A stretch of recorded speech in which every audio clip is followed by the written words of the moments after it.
Right now, I'm picking LeBron James over Michael Jordan. Nobody could ever be greater than Michael Jordan, right?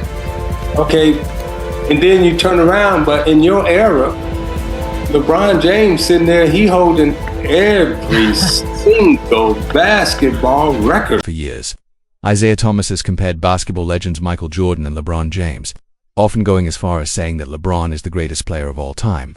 Now, word is that Michael Jordan has finally had enough, and has responded with a comment meant to set the record straight, and what he said could change the entire conversation. Let's rewind to where it all began. On January 8, 2026, Isiah Thomas walked into the FanDuel TV studio and sat down with Michelle Beadle, DeMarcus Cousins, and Chandler Parsons. What started as a discussion about NBA eras quickly turned into something much bigger. By the end of the segment, Thomas had made statements that would spread across every basketball platform within hours. Our era is considered to be the golden era. This is what I don't understand about your era, right? You guys are playing with arguably the greatest player to ever play. And excuse me when I say this, but y'all treat him like he ain't. Thomas aimed his comments directly at current NBA players. He questioned why today's stars continue to elevate Michael Jordan while actively playing alongside LeBron James. And he didn't stop there. Y'all go back and say our era was the greatest. Oh, you know, Michael Jordan was the greatest. Nobody could ever be greater than Michael Jordan, right?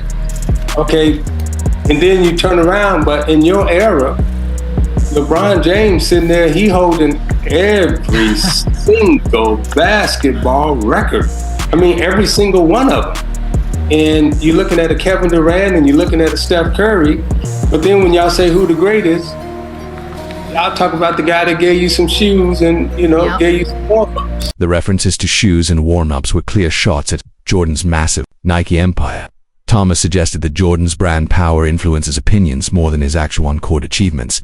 Michelle Beadle responded honestly, admitting that nostalgia plays a role, saying, "That's what made me love basketball." This wasn't a new argument for Thomas. Back in 2013, he told ESPN 1000 Radio that LeBron was probably a better athlete than Jordan, bigger, faster, and stronger. By 2018, he doubled down on Get Up, declaring that LeBron James was simply a much better basketball player than Michael Jordan. There's Kareem, you know, and then there's a debate, you know, in terms of Jordan and LeBron. And on any given night, you know, who do you like? You know, for me, I look at, you know, the total body of work, what LeBron James is as a basketball player. And if I had to pick one over the other, right now I'm picking LeBron James over Michael Jordan, because Jordan would beat you scoring, but this guy beats you at everything. He rebounds, he assists, he gets everybody involved, and he's bigger, he's faster, he's strong. Thomas centers his case on statistics. He points to LeBron's dominance in longevity records, all-time points, and playoff assists. Jordan still holds the edge in career scoring average at 30.1 points per game. But Thomas dismisses that, arguing that cumulative production matters more. This 2026 appearance wasn't an isolated moment. Since at least 2013, Thomas has consistently positioned himself as LeBron's strongest advocate in the GOAT debate. His arguments evolved over time, from athletic comparisons to statistical dominance to critiques of Jordan's commercial influence. After The Last Dance aired in 2020, Thomas publicly demanded an apology from Jordan, saying the feud would continue without one. Jordan had called Thomas an asshole in the documentary. Thomas claimed he didn't realize the depth of Jordan's resentment until then.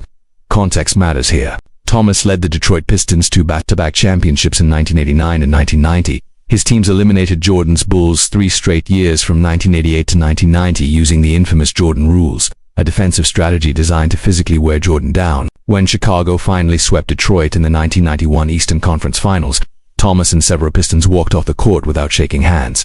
Jordan has never forgiven that moment. Thomas insists it was simply how his team operated. So when he sits on TV claiming LeBron owns every major basketball record while players still praise the guy who gave you shoes, the basketball world listens and asks one question: is this analysis, or is it personal? Now, truth be told, I beat Magic and Kareem, and I beat Larry Bird and his Celtics. Michael Jordan never beat those teams. In the 90s, That's true. in the 90s, Michael Jordan beat, he beat Barkley, he beat Karl Malone, he beat Stockton, he beat Gary Payton, he beat Sean Kemp. Thomas makes a historical argument that's factually accurate. Jordan never defeated the Magic Johnson-Kareem Abdul-Jabbar Lakers dynasty, and he never eliminated Larry Bird's Celtics in the playoffs. By the time Jordan won his first title in 1991, those dynasties had faded. That same year marked the rivalry's defining moment.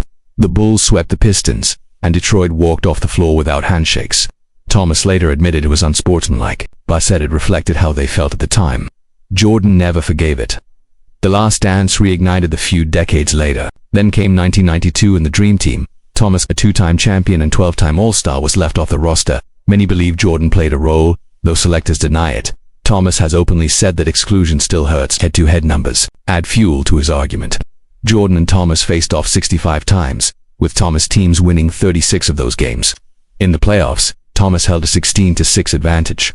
This is why Thomas' GOAT stance resonates. He isn't a distant commentator. He battled Jordan directly and often came out on top. Jordan would beat you scoring, but this guy beats you at everything. He rebounds, he assists, he gets everybody involved, and he's bigger, he's faster, he's strong. Thomas acknowledges Jordan's scoring greatness.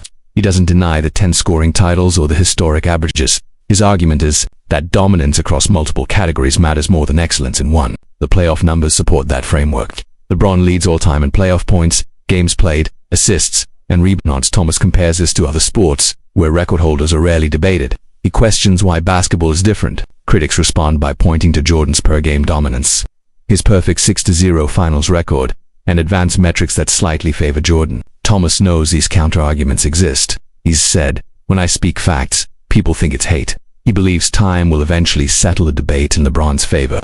Ultimately, it comes down to criteria. Longevity and totals favor LeBron, peak dominance and championship efficiency favor Jordan. Evan Jordan, meanwhile, has taken a measured approach.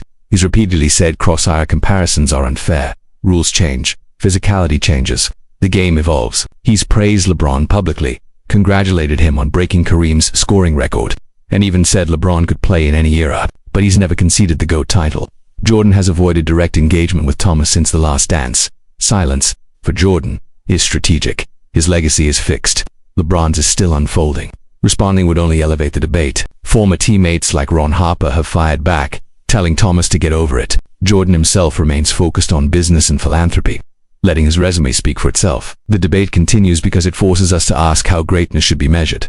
Is it longevity or peak performance? Championships or records? Numbers or mythology?